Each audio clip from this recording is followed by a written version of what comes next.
এই যে একা একা চলাফেরা করছেন, জীবন নিয়ে শঙ্কায় ভুগেন না কখনো? যে আমার পরিবার সবাই তো, আমি আমার মাকে বলেছি যে দেখো, মানে আমরা যে লড়াই নেমেছি, আমার একটা মনে হয় কি কোনো রাজনীতিবিদের না বাসায় মৃত্যুটা হইতে পারে না, এটা কোনো ভালো মৃত্যু না। যিনি রাজনীতি করেন, যিনি লড়াই করেন, যিনি বিপ্লবী, যিনি সংগ্রামী, তার মৃত্যুটা হবে একটা সংগ্রামের মধ্য দিয়ে, একটা রাজপথে, একটা গ্লোরির মৃত্যু। আমি তো ভীষণভাবে প্রত্যাশা করি, আমি ছোটবেলা থেকে এই স্বপ্নটা দেখি, অনেক জায়গায় বলেছি যে একটা তুমুল মিছিল হচ্ছে অন্যায়ের বিরুদ্ধে, সেই মিছিলের সামনে আমি আছি, কোনো একটা বুলেট এসে আমার বুকটা হয়তো বিদ্ধ করে দিয়েছে, এবং সেই মিছিলে আমি হাসতে হাসতে আমি শহীদ হয়ে গেছি।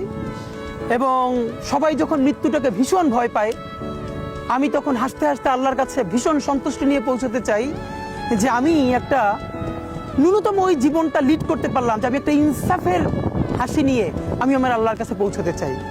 সুতরাং আগামী 50 বছর বাঁচলাম, কোনো ইম্প্যাক্ট তৈরি হলো না আমার দিয়ে, দেশের জন্য, রাষ্ট্রের জন্য, উম্মার জন্য, জাতির জন্য। কিন্তু আমি ধরেন 5 বছর বাঁচলাম, সেটার মধ্য দিয়ে যদি আগামী 50 বছরের ইম্প্যাক্ট তৈরি হয়, তাহলে অনেকদিন বেঁচে থাকায় কি সাফল্যের বলেন? শহীদ প্রেসিডেন্ট জিয়াউর রহমান কয়টা দিন বেঁচেছেন, কিন্তু ভাবেন আজকে পর্যন্ত উনি আমার অনুপ্রেরণা। হাঁটতে হাঁটতে আমার পা ফুলে যায়।